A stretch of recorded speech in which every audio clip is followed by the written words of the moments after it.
This webinar will provide detailed instructional guidance for completing the Low-Moderate Income Area Benefit Worksheet, which documents how a project meets the LMA National Objective by recording census tract block group income data on the project service area. Projects that meet an LMA National Objective will be prioritized in the Resilient Communities program. If a project does not meet the LMA criterion, applicants need not submit this worksheet with its application.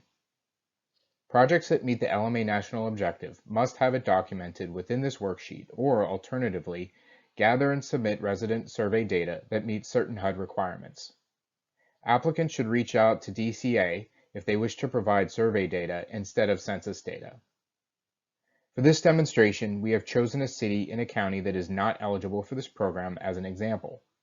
The demonstration project is a flood retention system proposed for Lanning Square in the city of Camden. Applicants will first determine the service area of the project using HUD guidelines and then document the percent of residents that are LMI for each census tract block group associated wholly or partially with the service area. A total percent of LMI residents across all associated census tract block groups is calculated. Please note, your LMA worksheet must include the census tract block groups that will benefit from the proposed project, and the area must be primarily residential and on HUD's LMI mapping application with block group data submitted with the application. Applicants may want to review HUD guidance on how to define a service area. A link within the worksheet directs users to this guidance. Applicants may also want to review HUD guidance on how to calculate LMI for its service area. There is a link within the worksheet that directs users to this guidance on the HUD website. This website also includes the data that will be needed to record LMI for your project on the right-hand side.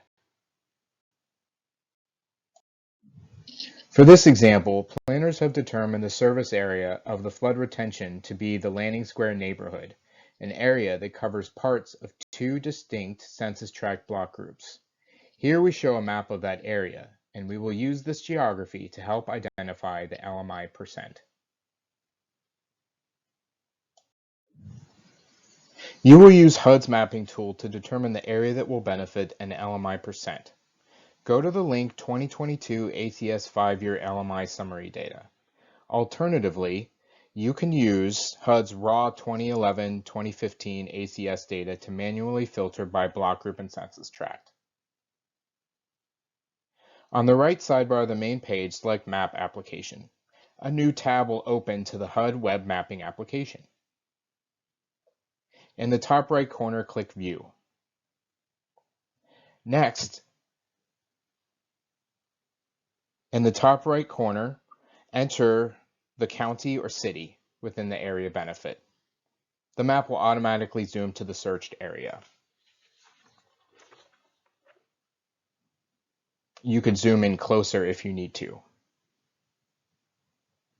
In the top left corner, click on the Layer button and unselect LMI SD by place, by county, subdivision, and by county. There should only be LMI SD by block group selected, and then click X. In the top left corner, click on the Service Area button. Click on the downward arrow to select a shape style.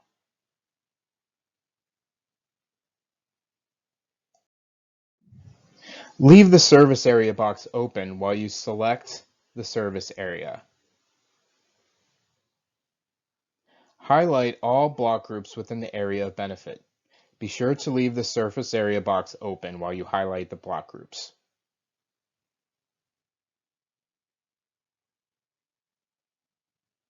Notice the service area does not perfectly align with the block groups. Use the data from all block groups the project serves.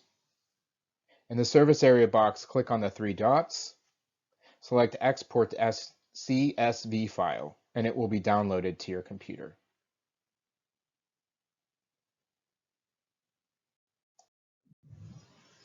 Open the CSV file in Excel on your desktop and locate the correct fields to enter the data into the worksheet: county, tract, block group, low mod, and low mod univ.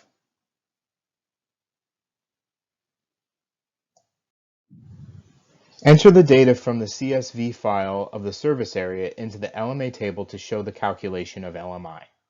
List all applicable county names in column A, list all applicable block groups in column B, and list all applicable census tracts in column C.